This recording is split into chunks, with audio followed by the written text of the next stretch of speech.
Who sees the Buddha? Who or what in you sees the Buddha? We can only see the Buddha with the heart.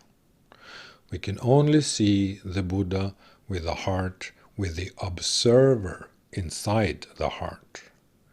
We can only see the Buddha with the observer inside the heart.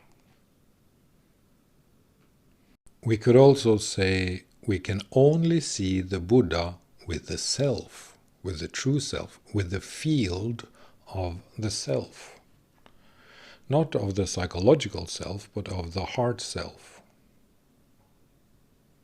But what in the self and what in the heart is it that we can see Buddha or truth with? Well, of course, with the observer. With the observer in the heart, with the observer in the self, we see truth.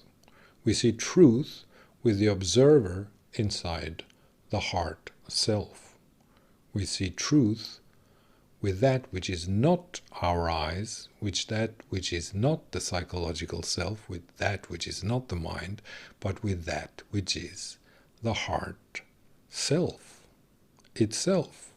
The heart self itself. We see the truth with the heart self itself. The observer in us, in the human being, is that which we are. The invisible observer, that in us which we cannot see, but that which makes seeing possible. That which makes seeing possible is the observer. The invisible observer inside our own being. It has nothing to do with the eyes, it has nothing to do with perception. It has, of course, something to do with the finest layer of background awareness. The observer in us, that in us which sees that we see. That in me that sees that which I see. That in me which sees all that I experience. And of course I experience that I see. I experience that I see. What is it that experiences the fact that I see? The observer in me. The observer in the chest, in the heart. So we see the Buddha with the observer. If we can see that which the observer stands on, then we have found the true Buddha, because that which the observer stands on is the ultimate absolute. That is Parabrahman, that is that which is prior to anything else, that which is prior to that which is produced. It is prior to consciousness, it is prior to that which makes it possible for us to experience the world. That which the observer stands on, that is the ultimate absolute. You could say there is the ultimate absolute, then there is the observer, the invisible observer in us, then there is perception, and then there is the whole human program, the interpretation machine, the projection machine, everything that happens in our brain, in our mind-brain system. That which the observer stands on, which is the ultimate nothingness, that which doesn't exist, and which exists as that which doesn't exist. This ultimate absolute is the true heart of the Buddha. This ultimate absolute is the real, true Buddha, and this ultimate absolute is that which we call Parabrahman in Vedanta, Hindu Vedanta philosophy. Parabrahman is that which comes before Brahman. Parabrahman is that which God stands on, so to speak. So Brahman and the world, which is the same thing, because Brahman is everything that exists, and the world is everything that exists. It's just two different words for the same thing. God and the world are basically two words for the same thing. Brahman stands on Para-Brahman. The world stands on Para-Brahman. Everything that exists stands on that which doesn't exist. Everything in spaciousness stands on the primary space that is the necessary complete environment for spaciousness itself. Without primary space, without the complete nothingness, spaciousness cannot occur, because there will be no space for spaciousness to unfold in. God is everything that exists. Brahman is everything that exists, including that which perceives everything that exists. But God and the world, that which exists, stands on the ultimate absolute. Everything that exists stands on the ultimate absolute. God even stands on the ultimate absolute. Unless we see God as the ultimate absolute itself, which means the complete and utter nothingness, the complete and utter absence, the complete and utter non-existence. But it makes more sense to say that God is that which produces that which exists. God is that which makes it possible for that which exists to exist. God is that which puts that which exists into existence. God is that which puts that which exists into this world.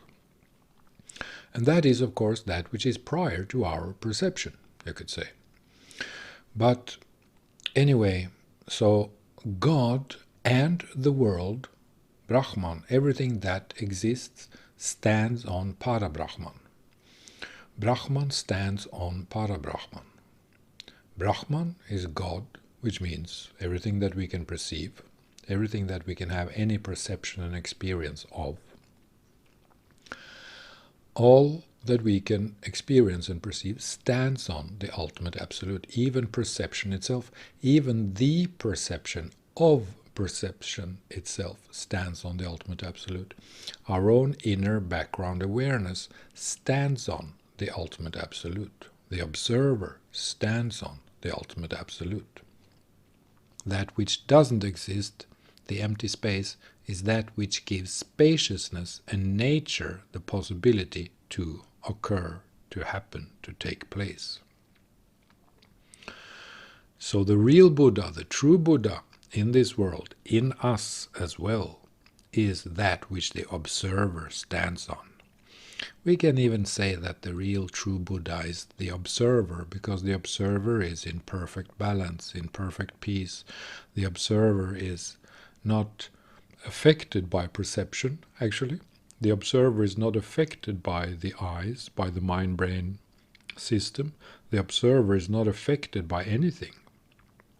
The observer is eternal, aware being.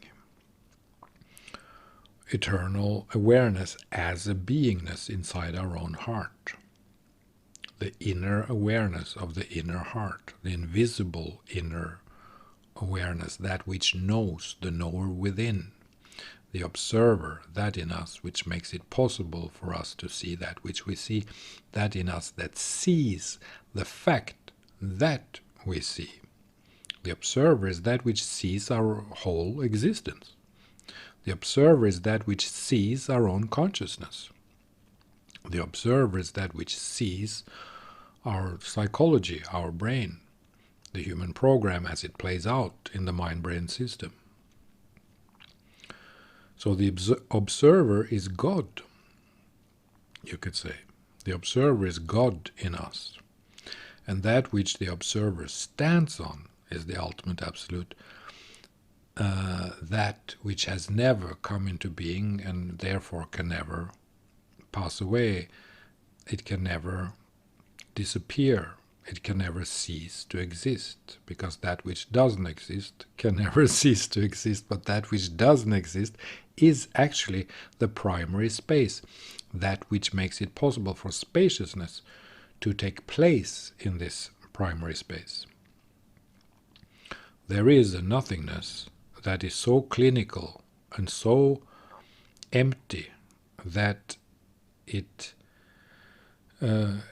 is the precursor of spaciousness. I mean, without primary space, without the ultimate absolute, there wouldn't be any possibility for secondary space to occur, for the spaciousness to occur, for nature to occur, because there wouldn't be any space for it. It would be too tight, there would be no room, there would be no space. Spaciousness needs a place to take place. Spaciousness needs somewhere to take place, and that somewhere, that place, that space is primary space. It's the ultimate absolute, that which doesn't exist, that which gives spaciousness its possibility to exist. Anyway, what is it in us that sees the Buddha? What is it in us that sees God? That in us which sees God is the observer. What is it in us that sees our own heart? It's the observer in us. What is it in us that sees the most profound thing in our whole life and in existence and inside our own heart, inside our own inner heart? It's the observer. If we find the observer in ourselves, we have found God. We have found our true home, from where we come into being. And if we find the observer in us, then we have found everything that we need to find in this life. And this observer stands on the ultimate absolute, and that is eternity. So we have eternity, which is the ultimate absolute. Then we have the observer, which is God, on top of the ultimate absolute. And then we have the human program and perception and the mind-brain system on top of that. But we are the observer. And we can recognize that which the observer in us, we can recognize that which we as the observer stands on, which means, in fact, nothingness. That which doesn't exist, but does exist as that which doesn't exist, as the pure nihil, as the pure nothingness. The observer in you sees that you see the Buddha. That which your observer stands on, you are the observer. You are the observer. But that which the observer stands on, which is the ultimate absolute, that is the Buddha. So this was a little explanation of the inner architecture of the human being, and a little pointer to that which we are, the observer which we are and have inside ourselves, and that which is the ultimate absolute, which is the Buddha of eternity, which is the eternal Buddha, the Buddha that is the real Buddha behind the Buddha that is in the ultimate absolute. Yes. In that which doesn't exist, in that which the human program stands on. Because we live in interpretation and in projections and in perception.